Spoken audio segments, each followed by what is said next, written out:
Uh, David, much going on in America these days. We'll leave aside for a moment kind of the roiling violence that I think accompanies a lot of the shadow of the murder of a political activist in Charlie Kirk, and I want to turn to the law a bit and a coming agenda that has been expressly picked up by the Supreme Court, and I guess they're going to fast track it, and that's related to the Trump tariffs, which are having a dramatic effect that we're only beginning to see on the American economy. Can you give us a state of the state on SCOTUS?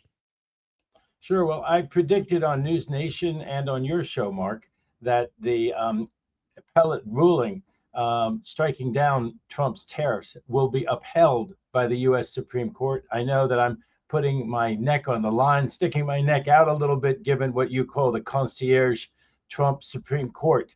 But it just seems to me that this is so just it's just not fettered to anything.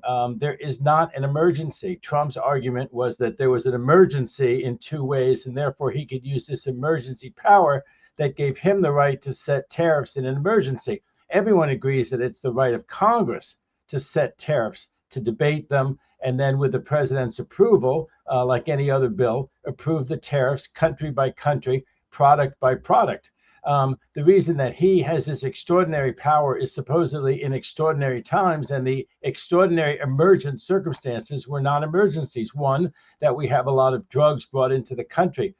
Ironically, we've actually had less, according to statistics, less fentanyl and less drugs actually brought into the country within the last year. It's still a very dangerous, unacceptable amount, but it's gone on for decades. It's not an emergency. As I say, it's actually even going down at this time.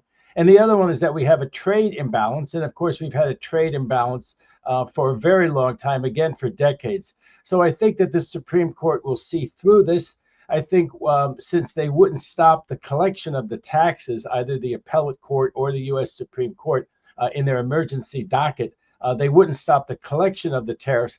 I think it made sense that the Supreme Court expedited the case because they need to stop this collection of tariffs pretty quickly, because it is going to be an administrative nightmare to return all that money. Having said that, you can't create a nightmare by your incompetence and aggregation of power that you don't have, and say, oh, well, now that I've arrogated power, now that I've made a huge mess, court, look at this terrible situation I've gotten myself into. As courts often say to you, as authorities often say to you, your lack of caution isn't my emergency. Your lack of preparation and the mess you made isn't my emergency or my problem. So I really think that this one, I think he has about, there's the two votes, of Thomas and Alito, unfortunately, because I think Alito has a fine mind. I don't think that of Thomas, but I think the two of them are just calling it in. You can guess how they're going to rule on everything. Right, fine mind or not. They've got their idea that they're going to do whatever Trump wants to do. Somehow they just see that their position, which is actually so incredibly important on the U.S. Supreme Court, is just a rubber stamp, and they're just phoning it in. But I think the other seven, I think all seven may say that these tariffs are too far. And then, Congress will get together. They'll negotiate with these countries, through the trade representative. But when it all ends up, Congress, I think, will set these tariffs. I think it'll be better for the economy. And I just don't think the Supreme Court, Mark, will allow that power, because if they allow that power, and I don't think there's any way to circumscribe it, every president will have an emergency. You will never find any president who doesn't have an emergency, who can't set tariffs. And then, you see the way it's being used right now. No reason to think it wouldn't be used in the future. Trump isn't the only corrupt person who's ever going to come into the White House. So basically, you control foreign policy because you can just hobble the economy of just about any country in the world, and you can also shake them down. And that's not what it's all about. And you can say, well, Congress could shake them down too. But think about it. You have to get so many people to concur. The problem with dictatorships, the problem with authoritarianism, you only have to really convince one person. And one person is a lot more likely to take a bribe, as we're seeing right now, than an entire Congress. Yes, they're lobbyists. There's all kinds of things like that, Mark. So I think this one's going in a good direction. And they're hearing it in November. And I think they're going to decide probably in December. And they'll stop the tariffs between now and the end of the year. They'll stop the tariffs from being collected, and some economic sense and rule of law will return to this area. Well, as noted before, you'll then have to establish credits or some way to return tariff money that was collected illegally. People are keeping very careful books. There's billions of dollars involved, and they know exactly what they're owed. And had the tariffs not been imposed, yes, you're going to have to do it through credits and things like that, Mark. And a lot of small businesses are gone already, or will be gone by December when the Supreme Court, I think, issues the decision. I think in November, when you hear the oral argument, it'll be quite clear what. Yeah, you you know, said what if they in the what decision well, will it's be. interesting. You'd said that if they stop tariff collection, you'll know Yeah. that they're likely leaning against. Yeah, and they Wouldn't could that? issue that stay. They could issue that stay at any point. The briefs are due in less than a week. They may take a look at the briefs and just think that the arguments by Trump are so hollow. I mean, they just really are hollow. Yeah, They but got four they're votes. hollow, David. But I'll take you to another hollow argument in a second. I just say that, but when they begin to indicate, as you sort of suggested, by issuing a stay, meaning stopping the tariff collection, the kind of heat they're going to take from MAGA Nation, led by Trump, is going to be immense. I don't know that they want to take that on. Well, first of all, the U.S. Supreme Court will take on the heat. I have a very different view of the U.S. Supreme Court than I think a lot of the commentators that I hear. And I guess it's, 35 years as an attorney, having seen the Supreme Court in action when I was a young lawyer, actually sat in the U.S. Supreme Court, courtroom and followed their decisions, avidly all of these years. I think that they are pretty much governed by the rule of law. I do think this is one of the worst Supreme Courts that we've seen in decades.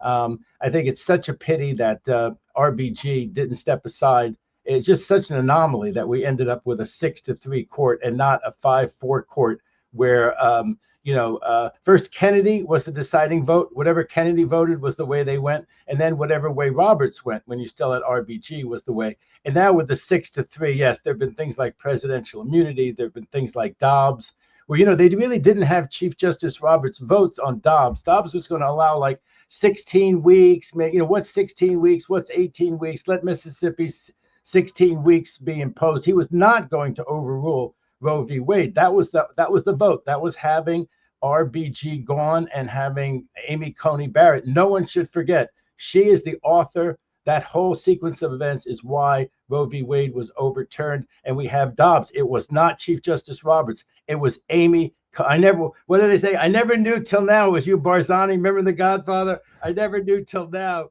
it was Barzani all along. It was Amy Coney Barrett, female justice, all along, who destroyed Roe v. Wade and gave us Dobbs. You talk about adherence to the law, and I see just the opposite. I think the court that you sat in on and were so excited to be part of, the justice system that was certainly informed by certain political philosophies, but also an adherence to the law, a loyalty to the law, to the word, that court doesn't exist anymore, David Katz. I'd suggest to you, and again, I'm an outsider. That's why we're talking to you. You're a real guy. You work for the federal government. You were a prosecutor, et cetera, on the part of the federal government. You've worked in Republican administrations, et cetera.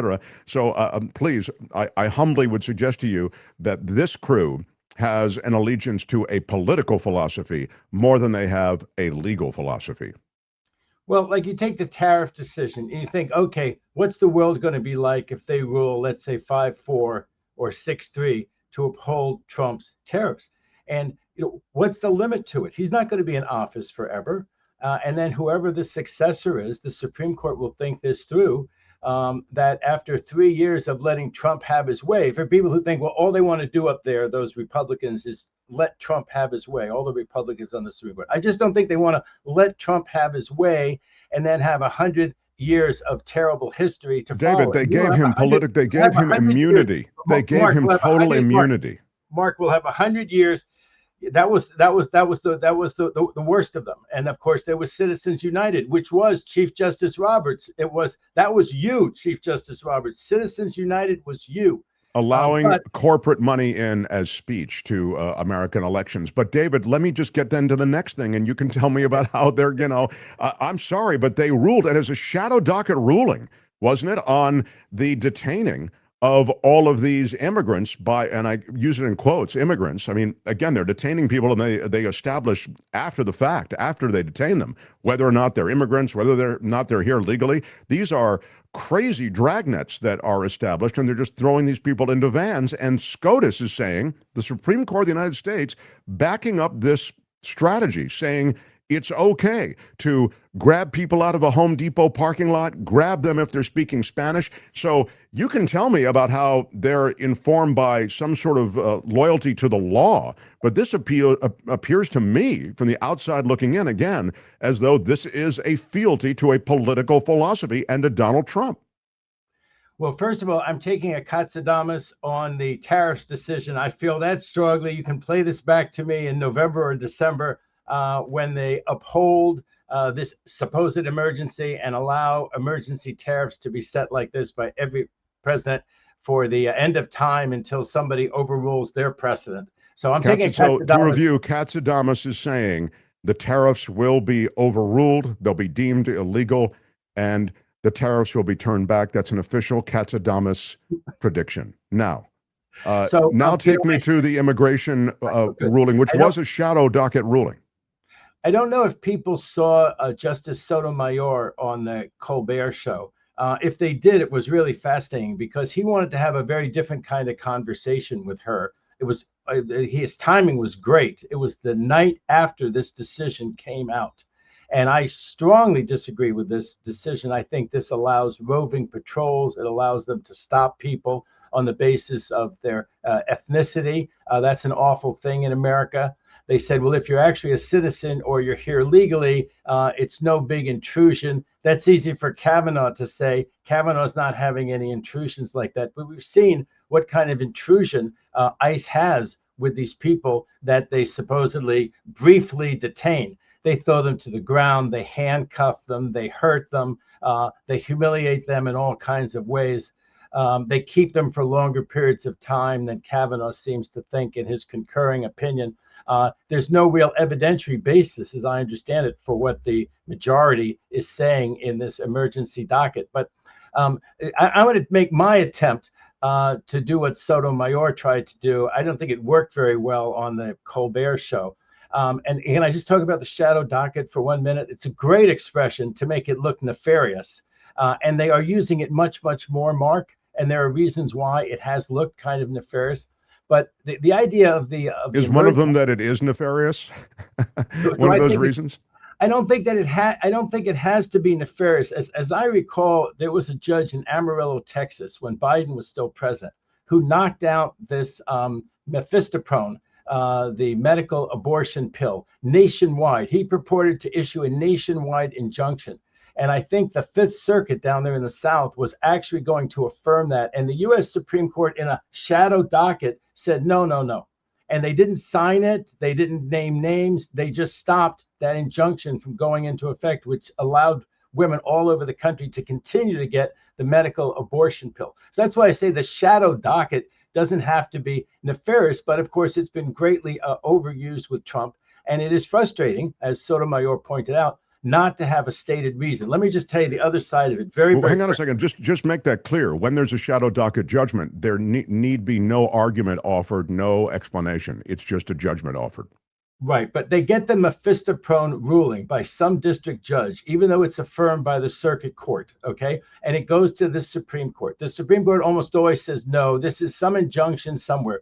But look how egregious this one was. Look how anomalous this one was. You were going to tell women, not just in all the red states, but all the blue states, that they couldn't have this drug. You were going to stop the FDA approvals. And you could see just from the petition that was being filed by the doctors and the women who wanted to get mifepristone, that this ruling, besides being too broad, too nationwide, not proper under the law, the FDA had not botched this up. The U.S. Supreme Court could see, you see, Mark, just from the briefs that were being filed. Then they asked for a speedy opposition. They read the speedy opposition brief that comes in from the other side, which I guess was whatever a religious group had tried to knock out mifepristone for women all over the country. And having read those briefs, the U.S. Supreme Court said, look, we don't want to have a huge decision over this. We don't even need to have an oral argument over this. But from reading the briefs, they did what I thought was the right thing in a shadow docket. That's an example of where a shadow docket emergency ruling, not signed by anybody, not with an oral argument, not with a big hoop-de-doo over it, stops something really bad from happening. They stop something from going into effect. Now, I don't feel the same way about the one with the roving patrols and the stopping people on their ethnic basis. Now, what they would say, Mark, the people who are for that ruling, they would say it wasn't just ethnicity, being brown, working while brown. It wasn't just speaking Spanish. And they have statistics on how many families in America actually speak Spanish. People would be surprised how many there are, not just in California, but in other states too. And also working these low wage jobs, which if you give the devil all that they're due, if you want to give the six all that they're due, apparently they don't go to hospitals and places like that, where a lot of people actually who are illegally in the country or who are here under various, various programs where they might find them. They do go to places like the Office Depot. They go to places like construction sites. And the argument is, by Trump, that and ICE and Homan and all those people I disagree with on everything philosophically and politically, is that when you add all those three things together, being brown, they admit that being brown, and they keep saying, well, being brown alone is not enough, but they say, well, being brown, speaking Spanish, and working at one of these low-wage places is for the purpose of not allowing the stay to remain in effect, because that's what they did. They say they didn't rule on the merits, Mark. They said they just took the stay off. Of course, that has a huge impact, because of what it means is that ICE, which was chilled, ICE was not doing these roving patrols. They were not harassing and throwing to the ground and detaining all of those people because they knew they were going to get hit with contempt by that district court judge. Now they're not worried about contempt. Now what they were doing before, they're able to do again because the stay is not in effect. But the U.S. Supreme Court the stay again is the stoppage of these. The judge says of her you have order to stop. from going into effect. Right. So that was the order against ICE in L.A. That was the right. And so this the was Supreme very, Court has very overruled important. has lifted that stay. Go ahead. And then you get into this whole thing about being precedential, which I think they took a crack at Colbert and Sotomayor, and it's just like he was trying to be funny. And from Sotomayor's point of view, look at it from her point of view.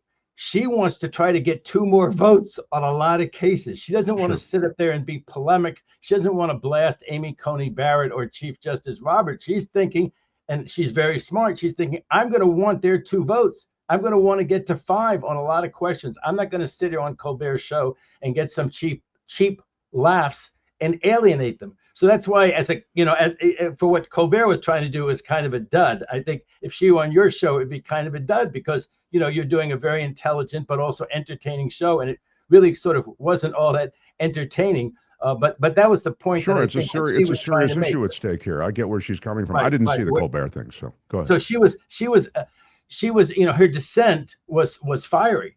And then her conversation about it wasn't fiery because she knows that Chief Justice Roberts and Amy Coney Barrett are watching that, and she doesn't want to alienate them, and with good reason.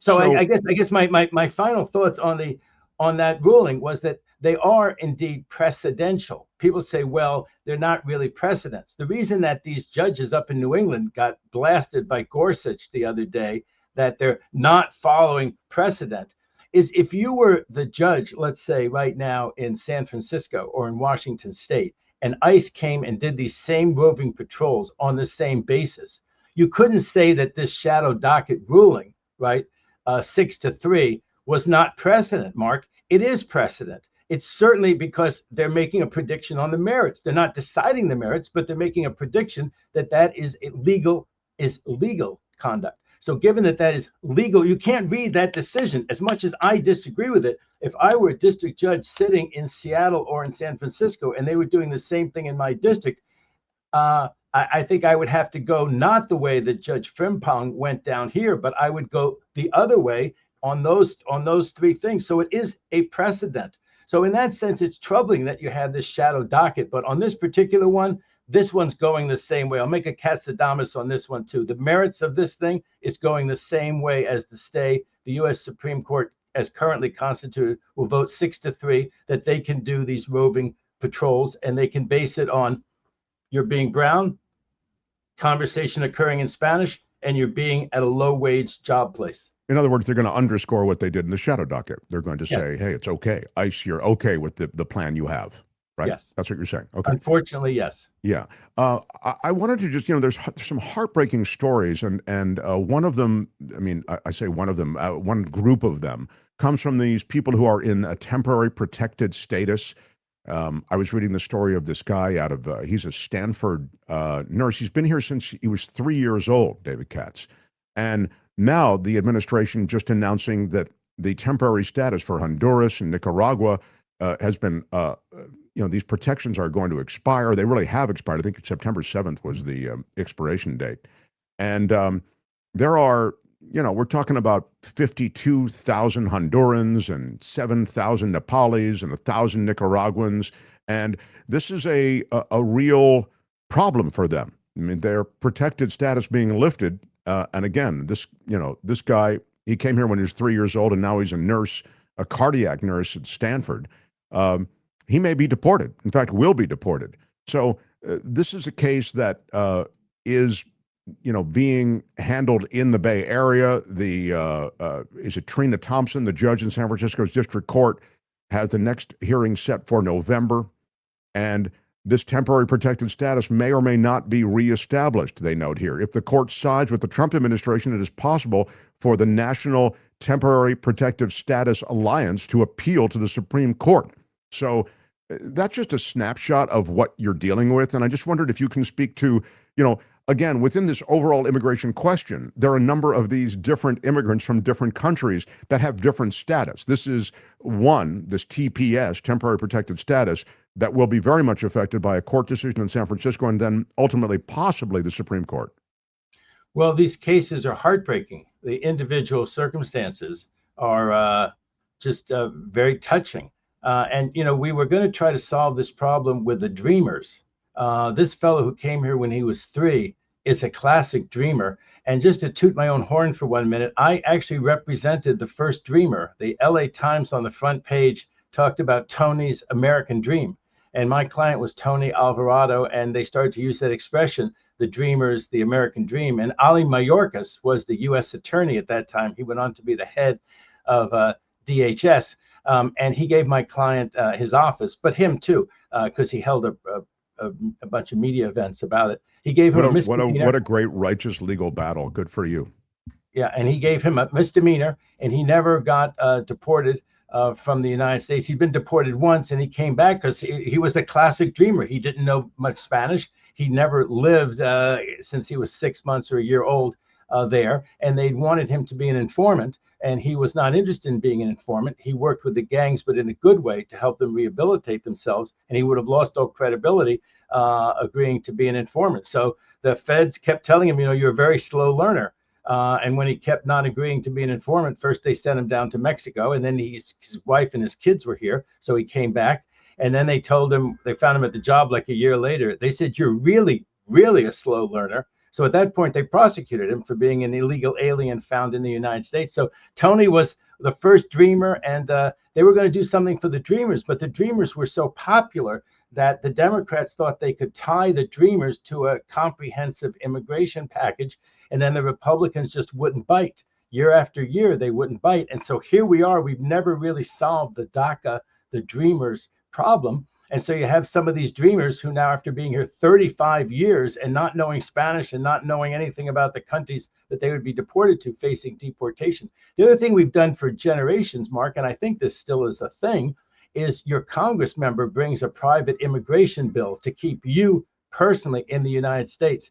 And there used to be dozens and dozens of those bills. And the fellow at Stanford, we need him as a cardiac nurse. We need him not deported from the United States. And I have to believe that some Congress member will carry his and many of these other cases. But it's a tragedy. And there's 2 other countries, too, in Central America. It's not just the Hondurans. It's also the Salvadoreños, the people from El Salvador. And there's Nicaraguans. Yes, and the Nicaraguans down there. And there are tens and tens of thousands of people, and they're all facing D-Day, either now or very soon. And it's just an absolute tragedy, Mark. The thing is that the people come here, like the people came from Nicaragua after a hurricane down there. And then the idea is that it's a humanitarian thing. And once the hurricane damage is over and so forth, people can go back. And, in human nature and political events, when is the right moment to ever say now this, cohort of thousands of people has to go back to their country. So the can gets kicked down the road, and I'm for it. I'm for it. But some people are against it. These people came here temporarily. We did them a big favor, and now they ought to go back where they came from. That's the other side of the argument. And nobody really was willing to stop kicking the can down the road until Trump came along. And Trump said, no, they're all going back. Haiti, these Central American countries, these other people, they're all going back. And there's not really anyone on the MAGA side to fight for them. And their own countries don't have a lot of, this guy down in El Salvador, he wants to be the world's coolest dictator. Why doesn't he do something like help his own people stay in America? Right? That doesn't seem to be his agenda. He's more concerned with extracting money from Trump and a Trump alliance than his agenda. Right, Mark. His agenda is not helping his own people. But what a thing that would help his own people, to help the Salvadorian people who are well established here stay here. I'll say one last thing. Some of those people just fell between the cracks. People are going to probably wonder, well, how can you be here for 20, 25 years? But, they didn't happen to marry an American at a time when that would help you get papers. They had, the ones that I read about, it's like the daughter got the parents' legal status, but now this is the brother of the daughter who got her parents' legal status, but the daughter couldn't get the brother legal status. You can get your parents' legal status. Maybe the parents can get the child legal status. A lot of them seem to be relatives in these intact families that are living here in America, that are established here in America, but the one person is the one kind of left out. And meanwhile, they have these wonderful jobs and are being very productive in our society. Yeah, they're intact, productive families. And Luis says, Dear Professor Katz, I'm a fellow proud Cal alum, U.S. born, but speak Spanish with my family. If I get tossed to the ground by ICE while at Home Depot, can I sue? Yes, and in fact, Kavanaugh went out of his way to say if you're treated roughly or abused by the ICE officers, you have all the right in the world to bring your civil rights case. But, they're in masks.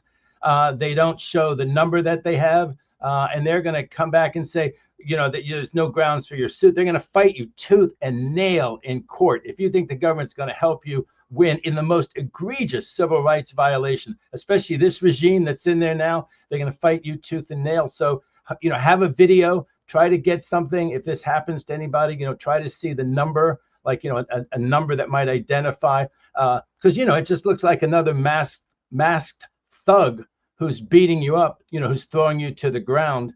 The irony is they had this case in the U.S. Attorney's Office where this bystander is wanting to videotape the events with, I think it was a sheriff or police officer out in Victorville, out in somewhere like that. That's all she's doing. She's videotaping the event go down. The cop takes huge offense. God forbid. She should be exercising her constitutional right to videotape an officer of the law in the performance of his duty, throws her to the ground, handcuffs her, beats her up. She gets found guilty during the Biden administration of a felon. He gets convicted of a felony civil rights violation against her, beating her, throwing her to the ground, hurting her. It's in front of a Republican appointed judge. The judge says there's no misconduct there's no impropriety in the case. There's no reason to throw this verdict out. The new U.S. attorney, this is Asalyi, the one who was temporary. Now he's acting. There's a whole issue about him right now with a Hawaii judge who's taking a look at whether he should be recused from every case in my old office, the U.S. attorney's office here. Asalyi decides that he wants to give this cop a break, even though he's been found guilty of a felony. He sends one of his assistant U.S. attorneys, a fellow named Rob Keenan. This Rob Keenan files a brief saying that this should be reduced to a misdemeanor. It's reduced to a misdemeanor. The judge doesn't really want to do that, but it gets reduced to a misdemeanor. He's given a stay of surrender for when he has to surrender to start serving the small amount of time that the judge gave him, now that it's been reduced to a misdemeanor. And before the day that he actually has to go in, this new U.S. attorney's office, this Bill Asalyi and his assistant, Rob Keenan, they dismissed the case entirely. Wow. What a miscarriage of justice that is. Just crazy. That's been on the front page of the LA Times. That's not something that I'm portraying as a big story. It's a big story down there on the front page of the LA Times all the time. But the problem that is the same thing as the Adams case, when they dismissed the case against Mayor Adams entirely with prejudice.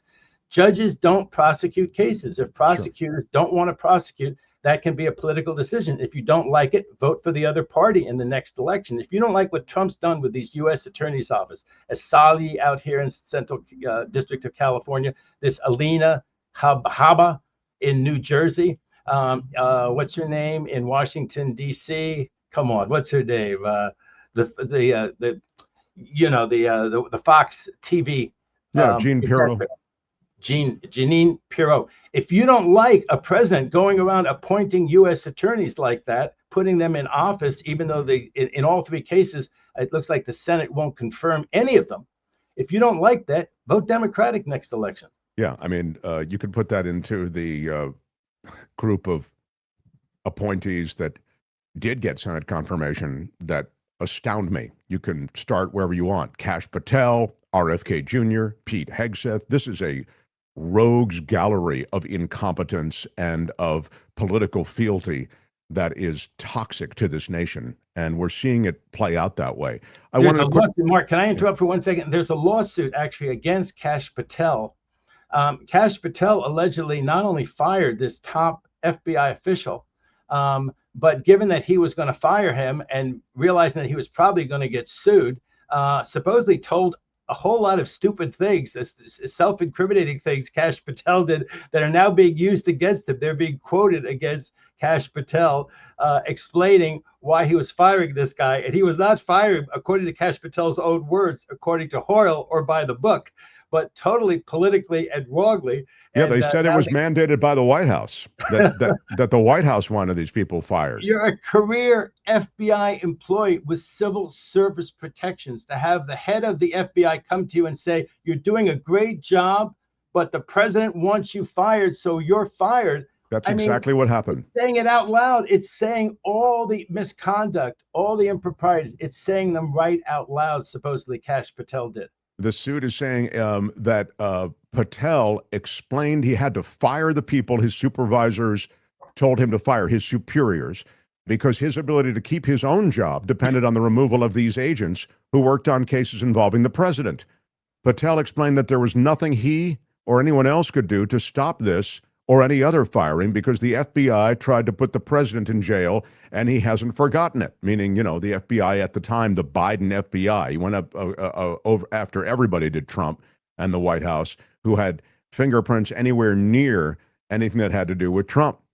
And he said, this is Patel saying it, that the firings were retaliatory. This is all in the lawsuit, saying that all FBI employees who had worked on the cases against President Trump would be removed from their jobs regardless of their retirement eligibility status. I mean, there's real money involved here. This is what Trump did to Vindman after Vindman testified in the case against Trump for impeachment and removal.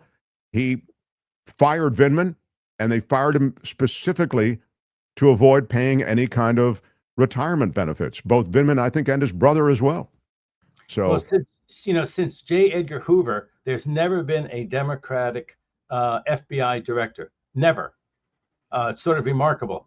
Like somehow or other, the Republicans always had that job. And, with some exceptions, they performed it very admirably. And I worked with a lot of FBI agents who I sort of just assumed, especially back in those days, the Reagan administration, very beginning of Bush. I assumed that almost all of them were Republicans, but it never showed in their work, Mark. It just never showed in their work. That's what people have to get through their heads. This idea that there's, some sort of political cabal trying to make sure that only Democrats or Republicans get punished. It's just, there are some FBI agents who weren't good. There were some ones who were like in the wrong assignment. They were doing white collar, and unless you walked into a bank with a gun and had a videotape, they were not really up to the job of a big white collar bank investigation. But that happens in everything. But there wasn't a political agenda, like they were not vigorously pursuing the bank because it was owned by a Republican. That just didn't happen. And these FBI agents, the ones who worked on Trump's case, they tried to get Trump. This was an assignment. Some of them probably found it interesting, not interesting. Probably some of them thought, wow, this will be an interesting thing to tell my kids. But it just wasn't like, I hate Trump, I want to get them. That's why I'm working on the Mar-a-Lago investigation. And one last thing about Mar-a-Lago, they were actually trying to clear Trump. They were trying to give Trump many exit ramps.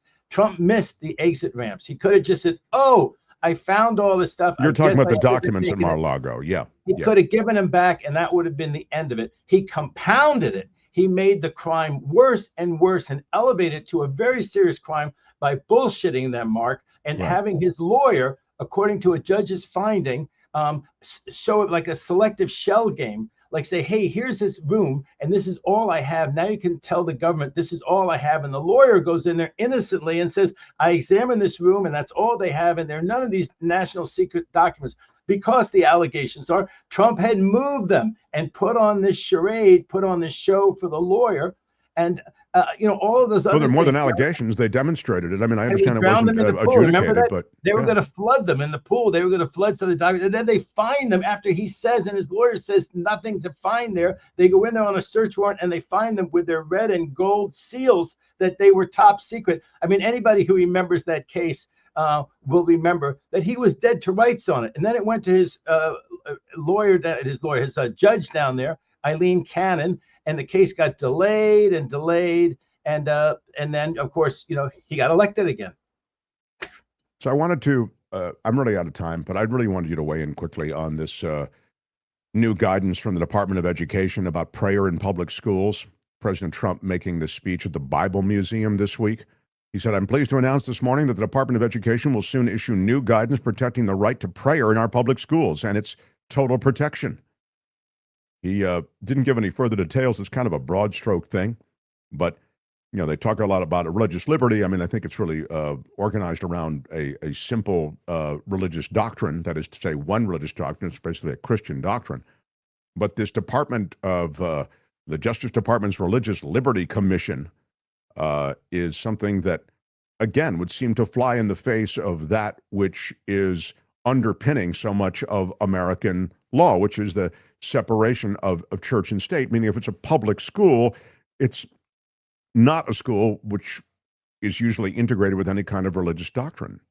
Well, Trump is going nowhere on this, not even with his concierge Supreme Court, not even with the 3 justices that he picked of the 9. He's not going anywhere with this. This is like black letter law. This is on the bar exam. If you didn't answer questions about this right, you would have had trouble becoming a lawyer, because none of this is, separation of church and state. You can't have the 10 Commandments sitting in public classrooms all over. There's no historical tradition of having the 10 Commandments in a classroom. I was in a classroom. You were in a classroom years after me, of course, Mark.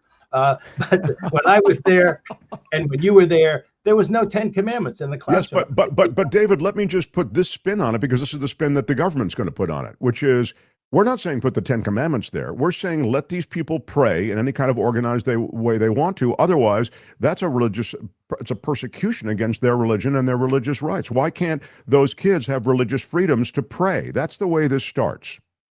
Well, that's the way it starts. But I mean, I'll believe that it's neutral when, they have the Quran. Sure. And you're allowed to read. The person who's praying with their Quran will be treated just the same as everybody. There'll be a Muslim kid comes in. There'll be a Hindu kid who comes in and wants to pray in a different way. There are Sunday schools. There's after school. There's praying at home with your family. All of that is great, Mark. But he's not getting away with this. But again, it's the whole performance. It's all heading toward the midterms, Mark, in just a year and a bit by now. Just a year and a bit. They're going to be incredibly important, those midterms. You see that some multimillionaire, I guess it's Munger, has already started spending money saying that we need to have good government. I don't remember his ads. Did he show ads in Texas telling them they should have good government? I don't remember Munger running those ads in Texas.